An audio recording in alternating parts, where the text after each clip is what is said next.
All right. Just give me a +1 if you can hear me. Otherwise, I'll try to connect an external mic. Okay, that's great. Thanks. Perfect. So, all right. Sorry, I have the YouTube in the background. I just got rid of that. Cool. So I think we could get started. So the plan for today's class will be to basically wrap up the discussion on pancake flipping. We last time talked about this oversized pancake flipper problem, and I think we left it at sort of a suspenseful place where we did not actually give the algorithm, although I think we made most of the observations that we needed to get to the algorithm. So we'll discuss that a little bit. And then, as I said, I think we will just introduce the concept of matroids. I'm not sure if we will have enough time to get to the point where we actually talk about why matroids are relevant to demonstrating the correctness of greedy algorithms, but that is the aim. So that is what we will try to show next time. That will be a really interesting theorem, which will give you alternate proofs of correctness for algorithms that you've probably already seen, like say, the greedy algorithms for building minimum spanning trees. You'll be able to see them in a new light after you learn about how matroids work and their connection with greedy algorithms.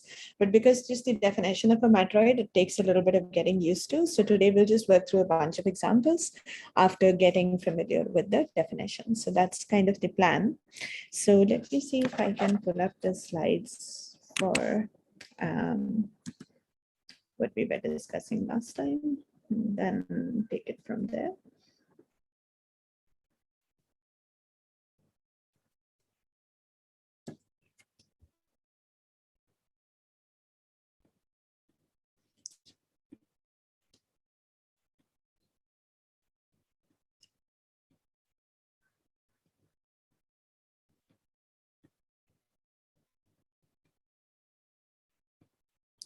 Okay, so I think this is where we stopped. And if you like, I can just quickly recall the problem statement. So what we were given was that you have a row of, I mean, in the original statement, it was cookies, and the original statement was pancakes, but we decided to use cookies instead. So you have a sequence of these. Some of them are happy side up, some of them blank side up. They can be like in one of these two states.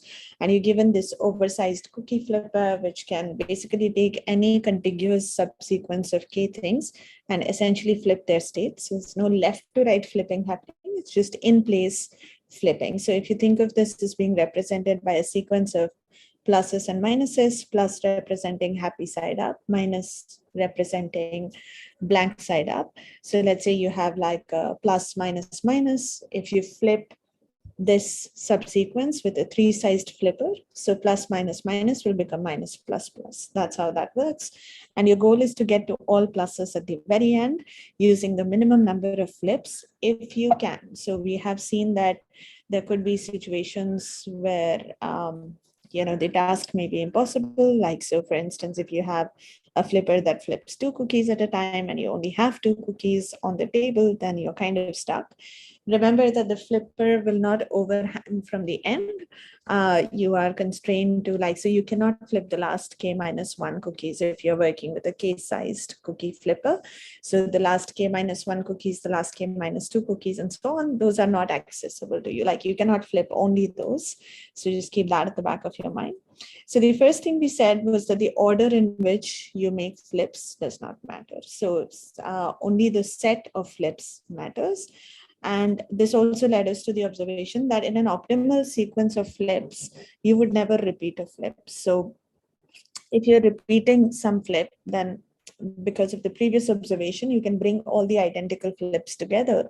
But then it becomes really apparent that if you had an even number of repeated flips, then you might as well not make these flips at all. That's the same as not doing anything, not making any of them in the first place, because you do some work and then you undo it, and then you do it and you undo it. So the net effect is that there was no change. And if you repeat a certain flip an odd number of times, that's equivalent to flipping, making that flip once. So because everything else would anyway cancel out.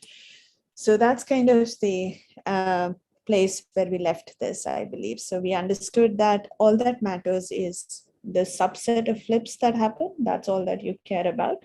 And yeah, since you never repeat a flip, it's just really understanding which flips do you make. So based on this, is there like a brute force approach that you can come up with? Because a flip is completely determined once you specify the starting point, right? Because you know that if you specify the point from where you should flip, the K cookies from there onwards will get flipped. And notice that because the flipper will not overhang at the end, you cannot start a flip from the last location or the last but one location all the way up to the last but K minus one at location. You cannot start a flip from any of those last K minus one positions. That's simply not possible. So there are only n minus k plus 1 legitimate locations from which you can initiate your flips. So just as a first cut algorithm, which is not necessarily greedy, so I don't have an item pool question for this. This is just a general question to all of you. Like, what would be a simple brute force algorithm? What would be its complexity? So once again, I'm trying to search for the chat window if anybody has dropped messages in the chat. Okay, so I managed to pull up the chat window. So you could either send a message in the chat or just unmute yourself and just tell me about your thoughts with regards to a simple brute force algorithm based on all the observations we have so far.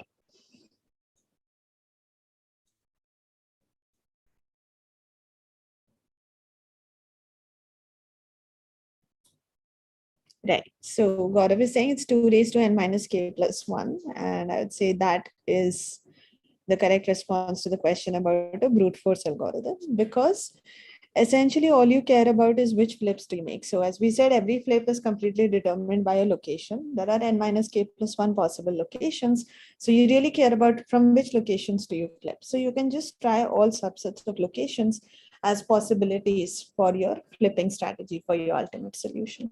So that would essentially cover everything. And if you were actually solving this problem on CodeJam, this will actually be good enough to pass the small tests. So this is okay, but it's not great. I mean, we want to improve this to a polynomial time algorithm, which actually takes advantage of some sort of a greedy strategy that you can adopt. So let's think about what would be a natural greedy approach. So let me give you a situation. Suppose you have 100 cookies, and let's say that the first 30 of them are face happy side up. They are facing the correct way, the first 30 of them.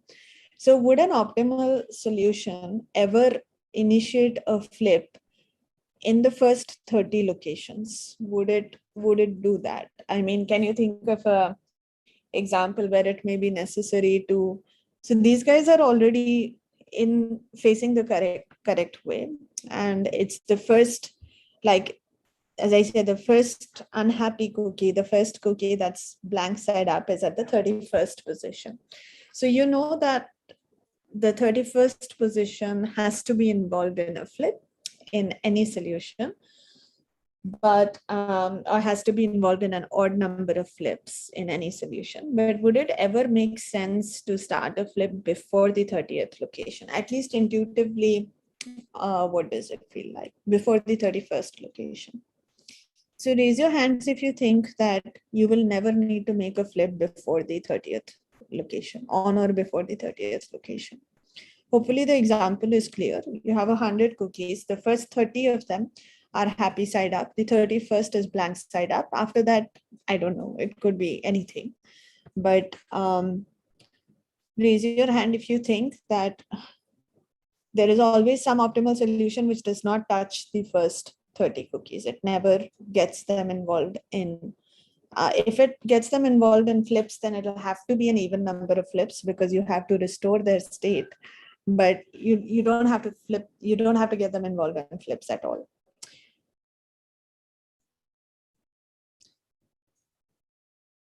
Okay, so I think quite a few of you, according to Zoom, at least 6 or 7 of you, well, including me, maybe more. But yeah, so we all believe that you don't have to fix what is not broken, right? So in some sense, of course, I mean, this will require a proof and all that, but at least if you were thinking greedily, this seems like a pretty natural thing to say, that if you don't need to flip them, then don't flip them. So let's basically go to the very first cookie. So let's say we just index the cookies from left to right. So the cookie with the smallest index in the input, which is facing the wrong way. So we know that this cookie needs to be involved in a flip. So let's start our first flip at this cookie, right? And that'll fix this guy. I'll probably do some damage, or it'll fix some more cookies. We don't really know. But at least now, from the first 30, now the first 31 at least are definitely fixed.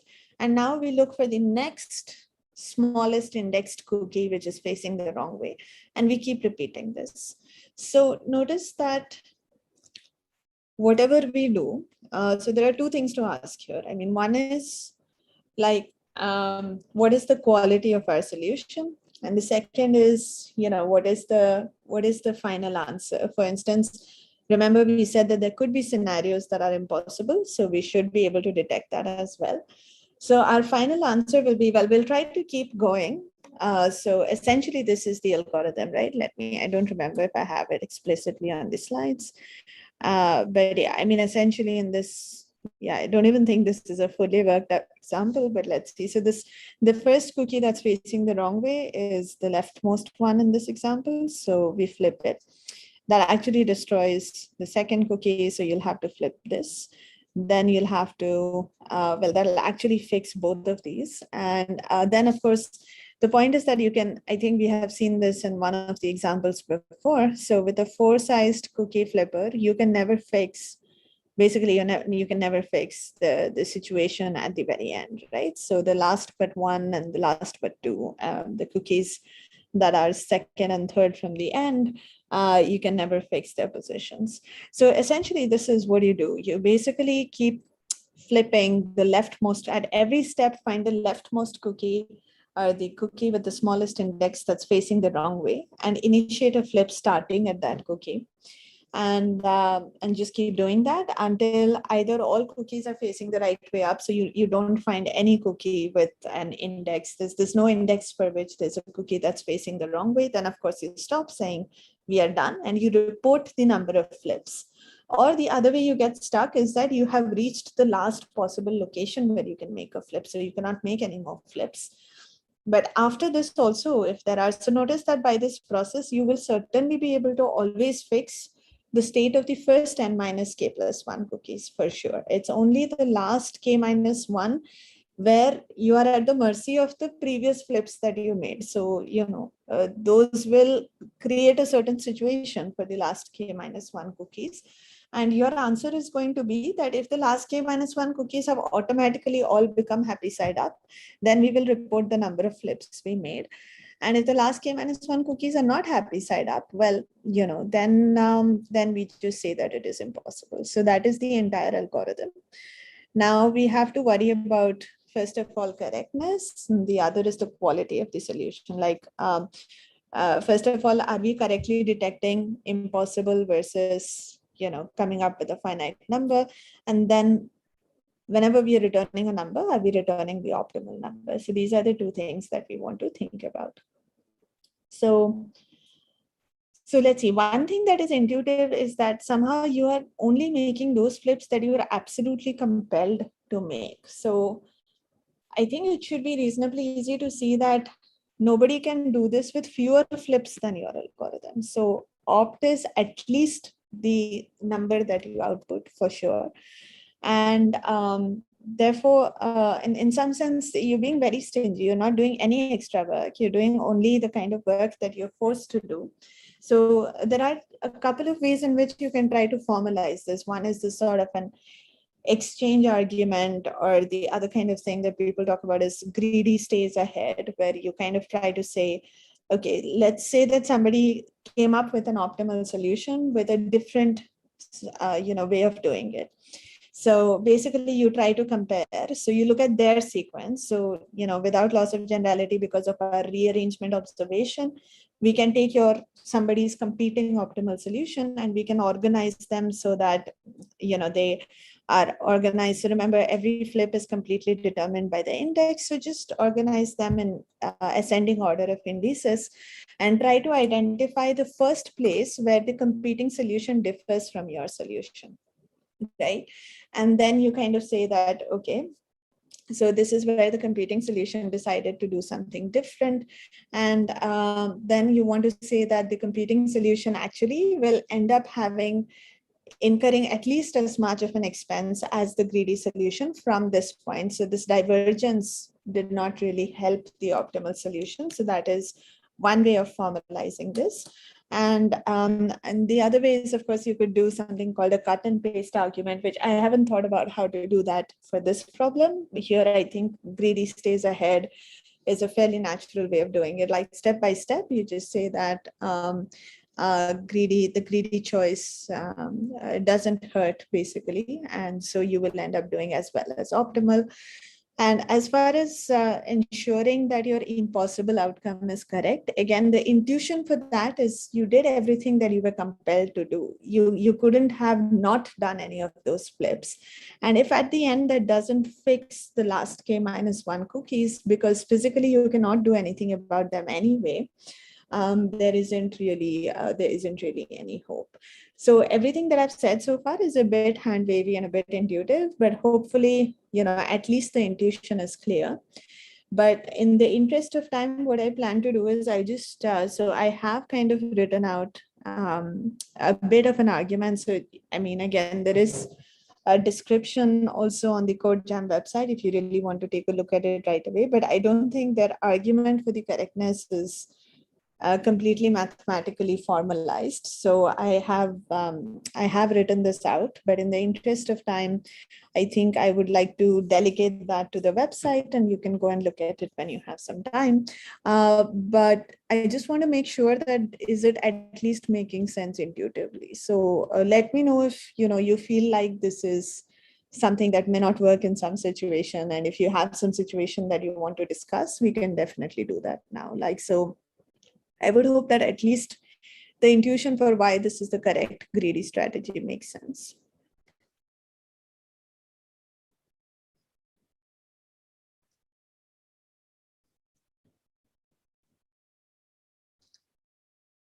Okay, I'll just wait for a couple of minutes for any comments in the chat or whatever. Let me know. So I will just mention that, if you think about the other thing that we often think about is the running time. So at every stage, you're essentially doing this one pass over the cookies from left to right. And in each pass, whenever you decide to flip, you will go and you'll have to update the state of k cookies in the inner loop. So the worst case complexity will be something like order nk. And again, this is for, optional credit. So it turns out that there is a bit of an optimization that you can do. So that will save you the work of, doing that order k amount of work inside the for loop. So once you're convinced that this is the strategy you want to employ, what you can do is essentially instead of explicitly updating the states, which is what you would have done in the natural implementation, what you can do is you can just keep an extra array called obsolete flips.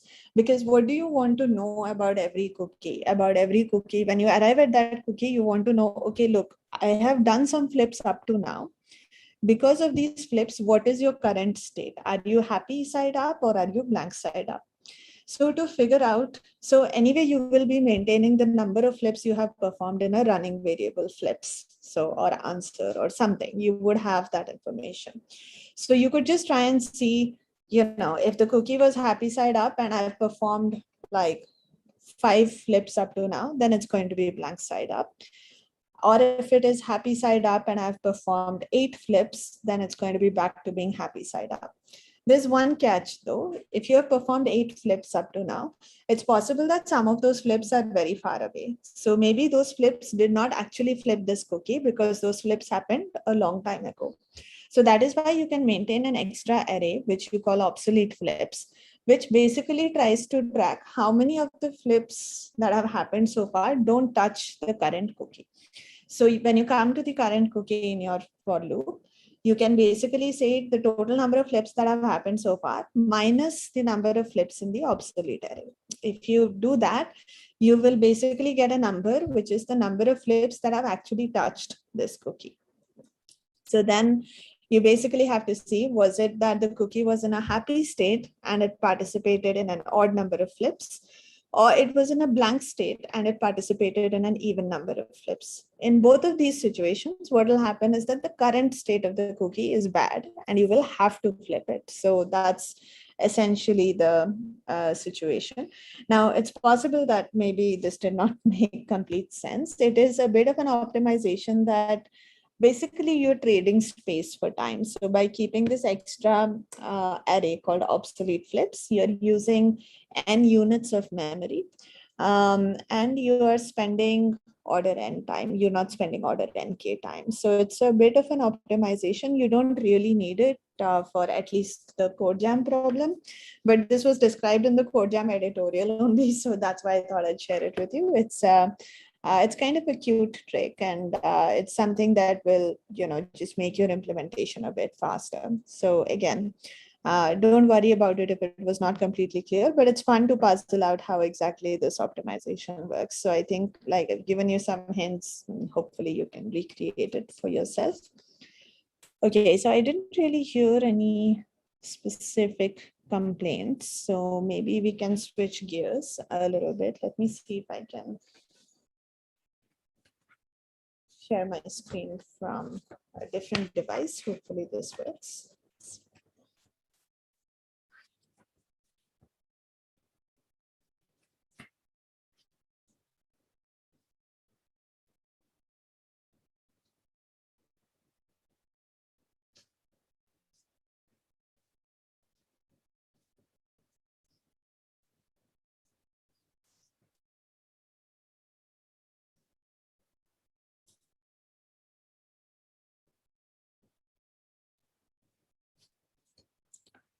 Okay, seem to be not connected to the internet. So just give me a second.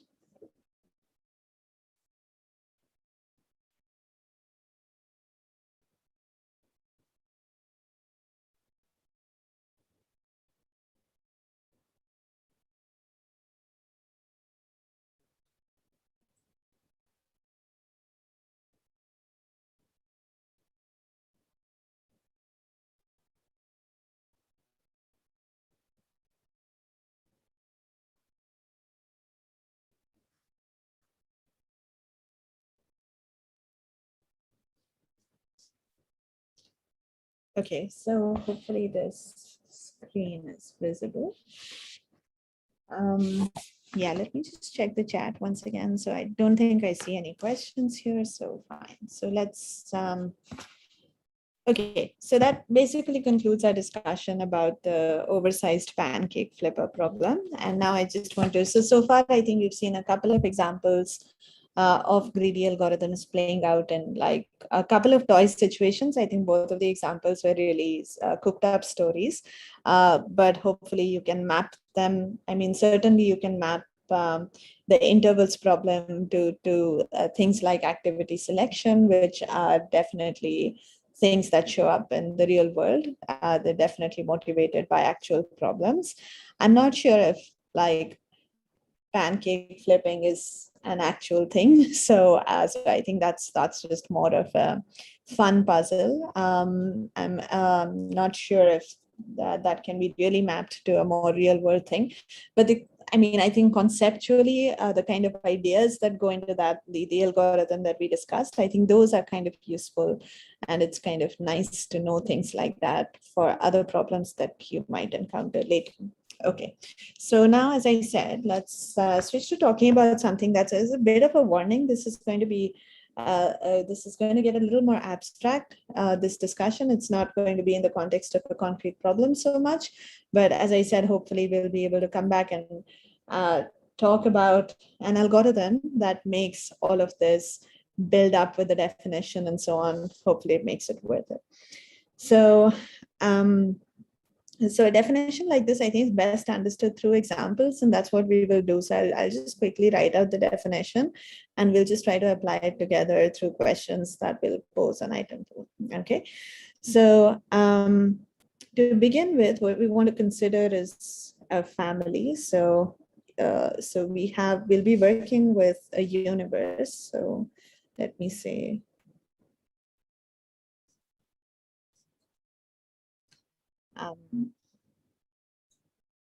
some people like to call this the ground set as well. So you'll see different terminologies depending on what you read. So this is just, you can think of this as a fixed finite set.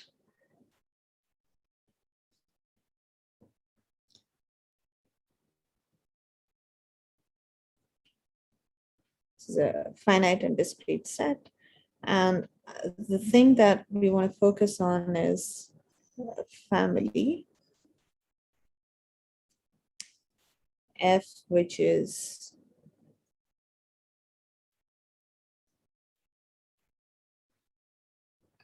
basically a collection of subsets of U. Okay, so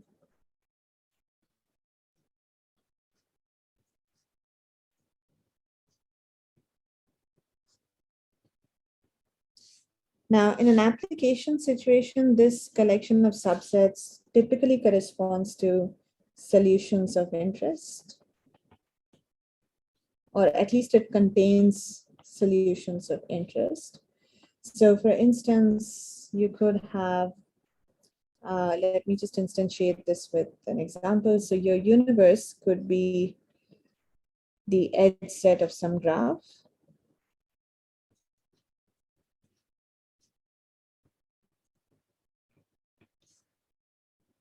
And the family could be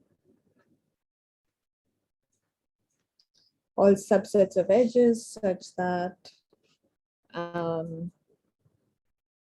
when you look at just those edges in the graph, right, there are no cycles, for instance. Okay, so this is one example of a family. So let me call this F naught. You could also say, for instance, maybe I want to take all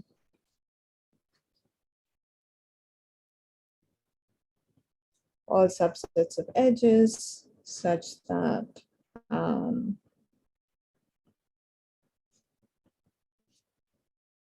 this is a path. You could really impose your favorite property here and you'll get a family, right?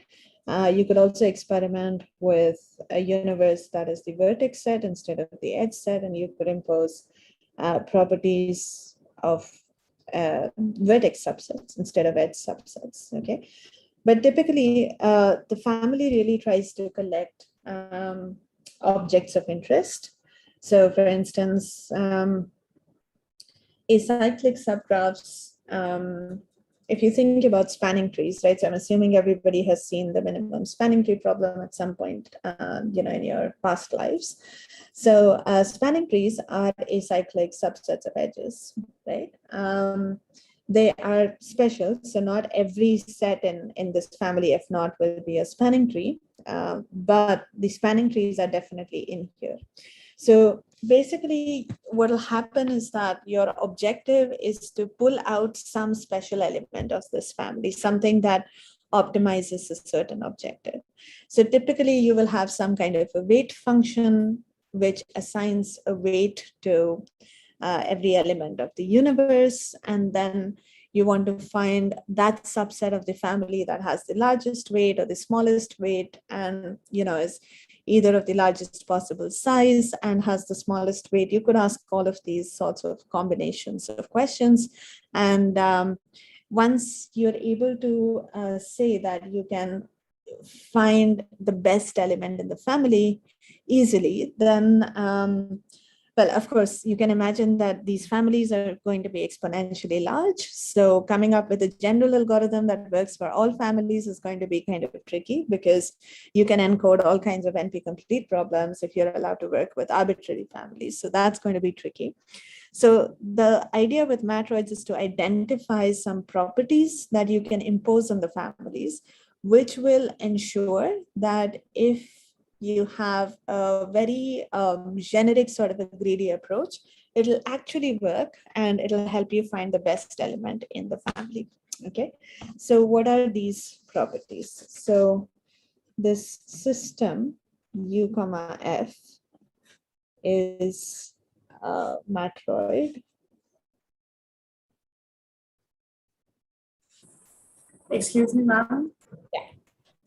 What exactly did you mean when you said the best element? Right. Question. So it can depend on the situation that you're in, but essentially the best element in the family may be the one that maximizes the weight of, so let's say that S is in the family F naught, then we define the weight of S as the sum of the weights of the elements in S, where this, maybe I should have said this first. So you have a weight function that goes from the universe to the natural numbers or the integers or something. So you have a weight associated with every element of the universe. So you could think of these as edge weights in the minimum spanning tree problem, for instance. So these weights naturally, the weights on the elements of the universe naturally translate to being a weight function on these subsets in the family. So you go to a subset in the family, you just add up the weights of all the elements in that subset, and that's the weight of that subset. So that's what we have. So the best element in the family could be the one that has the smallest weight, could be the one that has the largest weight. You could also impose some additional constraints, like for instance, maybe you want the set which has the largest size, and among all such sets, you want the one which has the smallest weight or the largest weight. So you could have, depending on the problem that you want to model, you could have different optimization objectives. And the best element in the family is simply the one that maximizes or minimizes your optimization objective, depending on what the objective is. Does that kind of make sense? Yes, thank you. Cool. All right. I think this will become more concrete as we see like specific examples, and then we will come back and generalize, like come up with one generic algorithm for this universe family system. And then you'll see that that one algorithm knocks out all these specific examples that we would have seen. So that's kind of why this is cool, because it gives you a general framework in which to understand or appreciate greedy algorithms. Okay, so of course you don't expect such a result for any family, because as I said, your families could be very complex. They could potentially encode a lot of hard problems. So you don't expect to be able to come up with a theorem which says that, look, here is a general efficient algorithm that can find the best element in any family for some natural notion of best. That would be too much to expect. But for families which have certain special properties, maybe you can expect to do this. So we will see one such collection of properties or one such type of restriction today with the definition of a matroid. So the first matroid property is kind of a formality, really. It just says that the empty set should belong to the family. I just call this so for a family to be a matroid, it has to contain the empty set. So I call this the empty set axiom. The other one is a little more interesting, which says that the family should be hereditary, which means that if A belongs to the family and B is the subset of A, then B belongs to the family as well.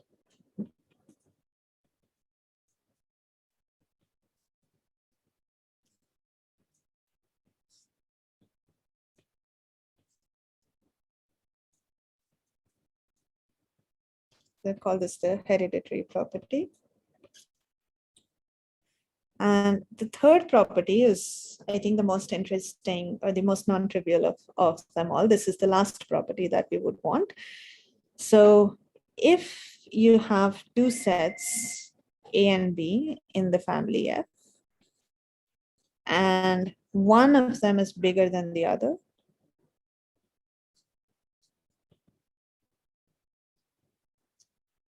so B does not have to be a superset, okay? It's just bigger in size, okay? So B is greater than A. Then there exists some element X in B minus A such that A union X belongs to F. So maybe I'll just try to say this with a picture.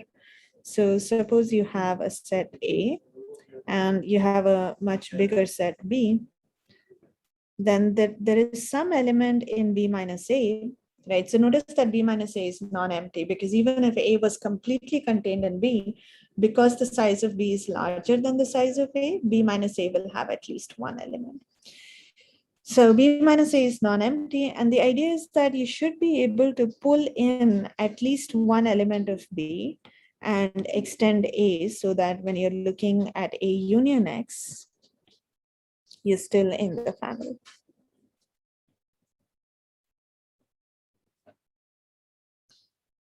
And yeah, this is really the property that makes matroids interesting. It is the property that gives you the leverage that you need to be able to say something about the algorithms that you will come up with later. So this is a useful property to keep in mind. So we will call this the exchange property.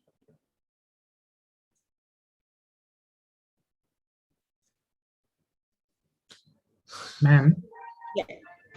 but if we keep on doing the exchange property, eventually they both become of equal size. Like, Right. Yeah, you're saying that you can apply, so now you can apply the exchange property on A union X and B again, and you can bring in more elements from B to yeah, A. Is that what you're saying? yeah, Sure. yeah. I mean, exactly. That can definitely happen. And that is okay. In some sense, that's not a contradiction. So you will get to a point where the sizes of the sets will in fact end up, I guess, balancing out. So for instance, what might happen is, so just as like a stupid example, so maybe you have A, which is a set of size 4, and maybe it's an extreme example. It could even be a subset of B, but actually let's do it this way. So let's say B has size 5. Maybe it's this one specific element of B that you can pull into A. And now A union X becomes size 5. And now B and A will no longer be able to play into the exchange axiom. That's because A union X is the same size as B. But if it didn't have, so let's say B has 6 elements, then you could do this again. That is true. You could do this again, and you will end up having, you will end up being in a situation where you ultimately, come up with a set which is a superset of A, contains elements from B minus A, and contains enough of them that the size of the superset matches the size of B. That's correct. So that will happen with repeated applications of the exchange axiom. So that's, that's a good observation, and we should probably see how it plays out for concrete examples as well. But it doesn't, at least as far as I can see, this is not a problem. It's just a consequence of the exchange axiom. Yeah. Okay. Yeah. I mean, I don't know if you proposed it as something that was problematic, but if it is an observation, then it is a correct observation. Yeah. Right. So now I think, I'm sorry that this got pushed to the last 15 minutes. So I hope that you have taken down the definition because now I want to switch to item pool and just get some practice with the definition. So let's see. Okay.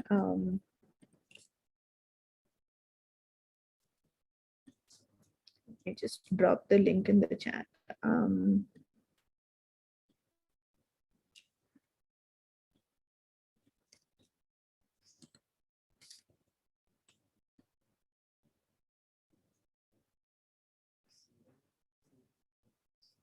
Okay, so here is the first question. I mean, I'm just giving you a bunch of examples and I'm asking you if it forms a matroid or not. Okay, so maybe I should try to keep the definition on your screen. I don't know what you prefer, but okay, let me just see if I can drop the properties in the chat.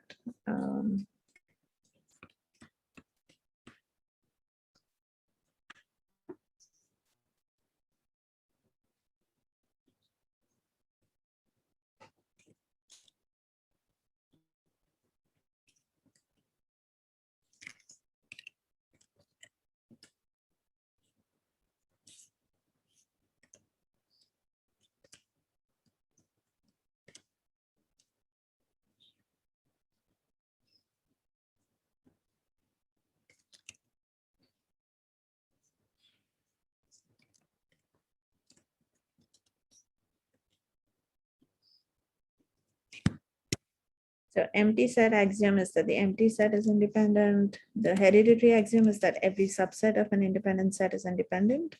And the exchange axiom is, so by the way, I'm using independent. I don't think I defined that word. So every set in this family, if the family forms a matroid, every set in the family is called an independent set. This is not to be confused with, like, so you might be familiar with the term independent set from graph theory. So this is not to be confused with independent sets of graphs. I think the terminology comes from linear algebra, because this definition of matroids is motivated by the example where you think of the universe as the set of columns in a matrix, and you could think of the family as all subsets of columns that are linearly independent.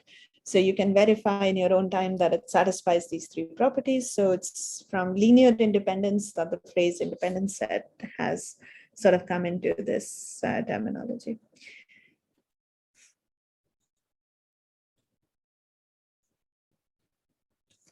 So I'm just taking some time to write down the third definition for you. So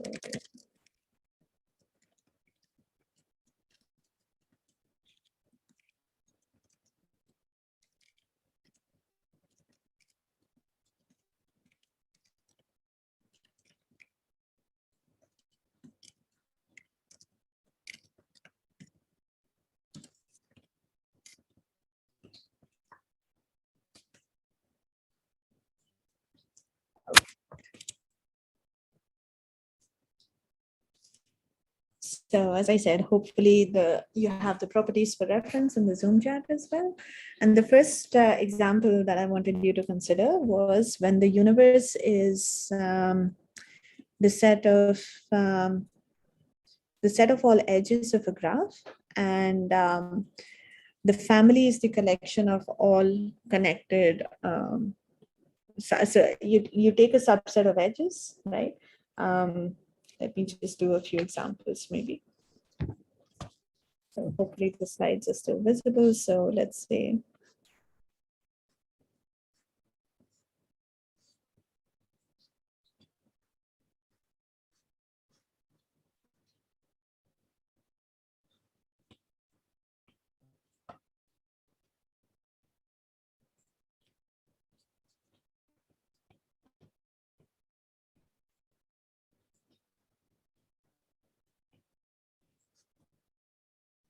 so if I take this subset of edges, it will belong to the family, right? But on the other hand, if I take this subset of edges, it will not belong to the family, because if you just look at you have to look at the subgraph that is formed by the chosen edges. And that subgraph in this case is going to look, it's going to look something like this. And so this is not a connected subgraph. Yeah. So this set will not be an independent set. It will not belong to the family. Okay, so one thing to consider is if you have a graph that is connected, then is this property of connectivity, is it hereditary? If a graph is connected, does every subgraph of it also have to be connected? That's something to think about. And it's a pretty major hint for the answer to this question as well. Okay, I don't know how many votes I should wait for. There are 19 of you attending. That's okay, maybe 17 discounting me and my laptop, I guess.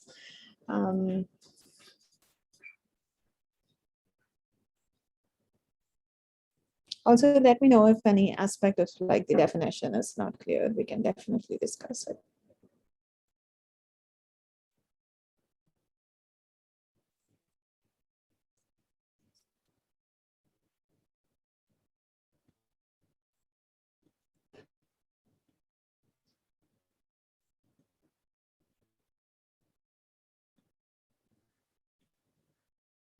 So I think this is the state of the poll right now.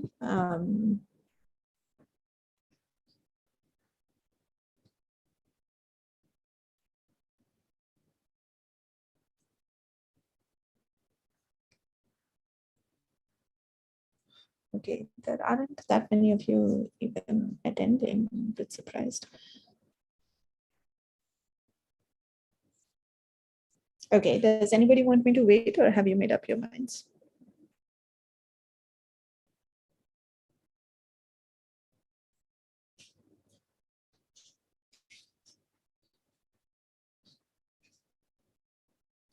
Or maybe it's because I have multiple options checkable that maybe the numbers are adding up to more than the number of voters. I don't remember how exactly this works.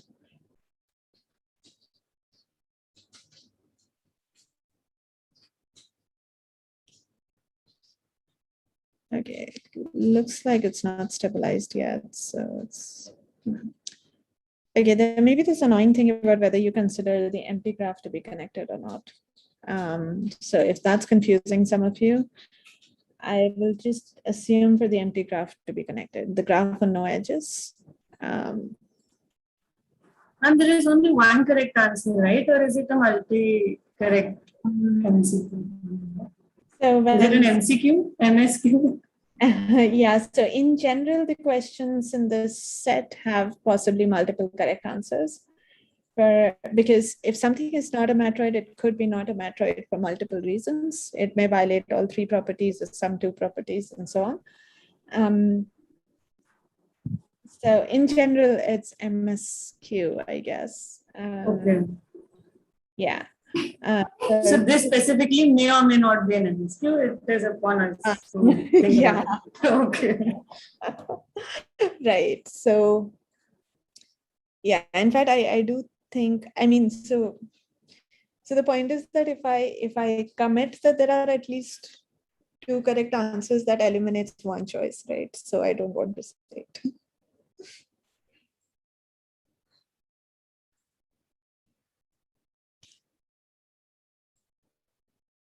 Yeah, that's a funny situation that like saying that there is more than one correct answer actually eliminates one option, but yeah. Okay, so I think that's cool. I mean, let's just go ahead and look at, does anybody still have to vote? Like, do you need time? Okay, so I don't hear any objections, so fine. All right, let's go ahead and check this out. Okay, so I think most of you, okay, a few of you did think that it is a matroid. As I said, it's the empty set axiom. Actually, nobody picked that, so that's a relief. So I'm just going to imagine that a graph which has no edges at all. I'm going to think of that as, because it's always going to be a subset of edges. So if there's no edge, I just think of that as an empty graph, and it has no obligations. So I'll just think of that as connected. So it's just a matter of, choosing a convention. So that's not a very serious issue here. Okay, it definitely violates hereditary, right? Because you could have, for example, a subset of edges, which is a path, it's connected. But if you take, like, if it's a path on at least 3 edges, you could take the first and the last edge, and that would be a subset, but it's not connected. right? So it's not hereditary for sure. And similarly, you could come up with examples where, so for instance, you could have like this, you could have like a short path and you could have a long path. They're in two completely different parts of the graph. And it may not be the case that adding any one of these edges to the short path from the long one makes it or keeps it connected. So you could come up with examples where it sort of violates the exchange property as well. So yeah, so I don't know how I'll play around with like the spreadsheet from these questions, given that it's multiple select. Let's just say that I think if you got at least one of the answers right, would be considered right, I guess. So yeah. Okay, 5 minutes should be enough for it. Maybe one or two more examples. I think this one's also like the warm-up ones, I think are relatively predictable. It gets maybe a little bit challenging later, but yeah, okay, let's see. So this one I think is reasonably clear from the definition, hopefully. Okay, so so what do we have here? Think of the universe as being a collection of marbles or something. So essentially it's some n things, doesn't matter what they are. If you want for convenience, you could think of them as numbers from 1 to n or something like this. The point is that every element has a color, okay? So again, for convenience, you could think of this as, let's say, you know, every element of the universe is colored red, blue, or green, or something like that. Okay. Now, what is your family? Your family consists of those subsets where colors don't repeat. Okay. So you'd never have two elements of the same color. So let me see if, like while you guys are thinking about it, I'll try to make this explicit.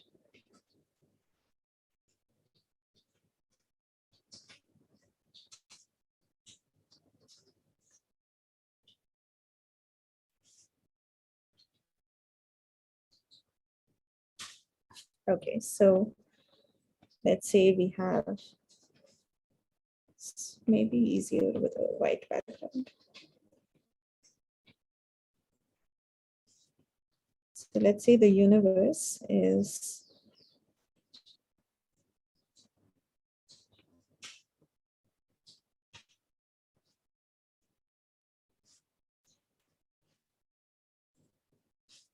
it's these 8 elements.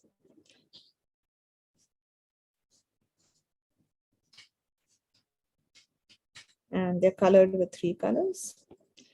So then what does my family look like? Well, for instance, ACF would work. AEF would work. ACG would work.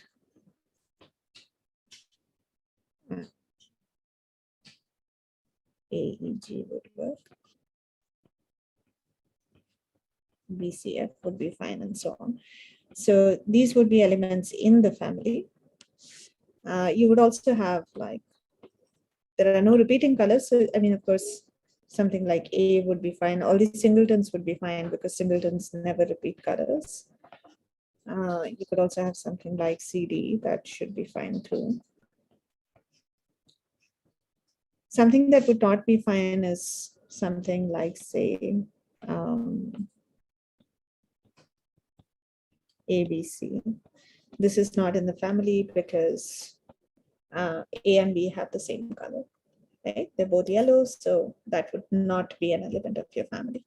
Yeah, but these are all, this is not exhaustive because it's too long to write down all the elements in the family, so I'm not writing everything down, but essentially all the singletons are there. All the pairs that you can form with different colors, those would be there. And all the 3-sized elements, all the 3-sized sets you can form that feature every color exactly once, those would also be there. So for instance,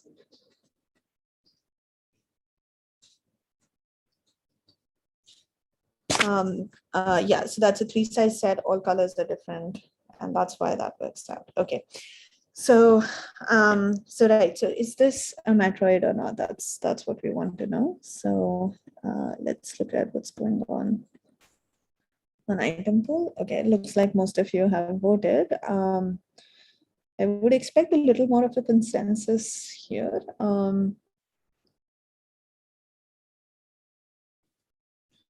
I mean, one hint would be think about the pigeonhole principle. If that helps, I don't know. Okay, so now at least it doesn't look like everybody has voted. So, so I think since we are nearly out of time, maybe can I request all of you to just make an educated guess here. For the remaining questions, we will have a lot more time when we discuss it next class. Yeah. So let's try to wrap this up in a couple of minutes. So once again, in case anybody is confused about the stupid axiom, the one about the empty set, like if you have an empty set, it's a valid independent set. Let me just give that to you because it can be sometimes confusing about what's going on in the empty set, but the empty set just does not have any two elements that repeat a color. So just by definition, there isn't a violation, so the empty set is not a problem. So hopefully, I mean, nobody should be picking the second option. That's clearly not true.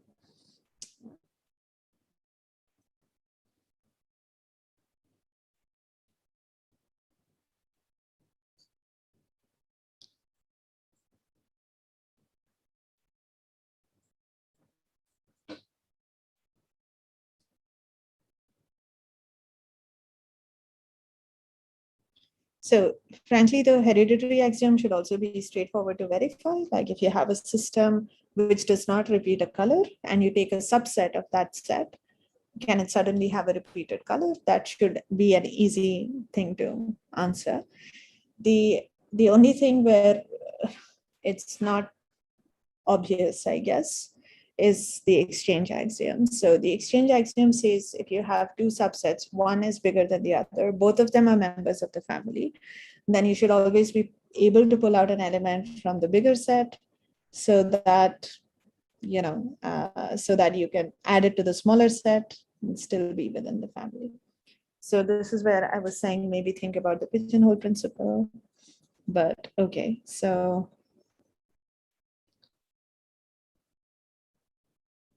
all right, can I go ahead and reveal the answers? Does anyone need more time here? Okay, let me just check the chat once.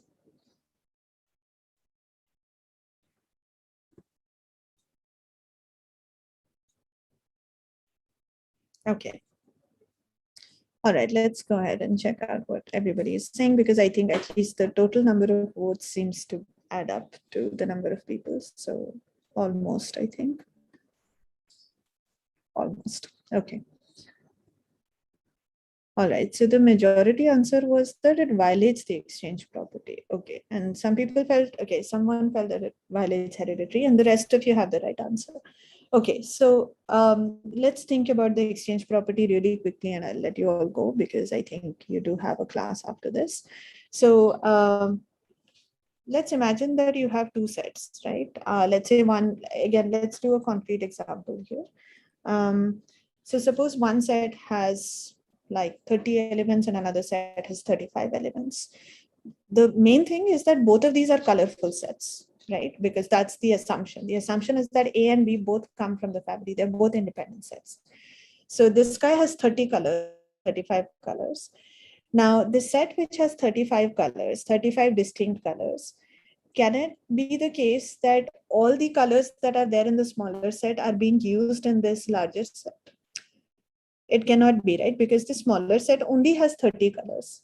So let's say that the smaller set wale colors, whenever, so you look at the bigger set and you start saying, you start going through them one by one, you do a roll call and you say, okay, can you be added to the smaller set? And the guy says, no, my color is already being used there. So you throw it away. You ask the second guy, you say, can you be added to the smaller set? He says, no, my color is already there. You keep doing this, but for how long will you be stuck? You will be stuck at most for the first 30 steps, right? After that, the guy that you pick, after that you've run out of colors because there are only 30 colors that can be problematic, and this set is bigger than 30 and all the colors are distinct. So you will find some element which has a color that is not being used in the smaller set, and that's the element that you will be able to push to the smaller set. Does that make sense? Does that make sense as an argument? Yeah. Cool. So, so yeah, I mean, because it's a larger set and because both sets are independent, I think that's why this works. Ideally, I think we should have given ourselves a little more time to think about this. So sorry about that. I don't know if we'll really need to count this experience formally. So let's, I think, pick up a few more examples next time where we'll give ourselves a little more breathing space and hopefully more verbalization of hints as we go through the questions. So we'll continue this discussion tomorrow. Just try to spend some time absorbing the definition of matroids. I think that should be good enough preparation. Yeah, cool. All right. As I said, I know some of you have another class to go to, so sorry for overflowing. Let's stop this here and continue on Discord and see you tomorrow. Yeah. All right. Thanks. Bye, everyone. Thank you. Thank you.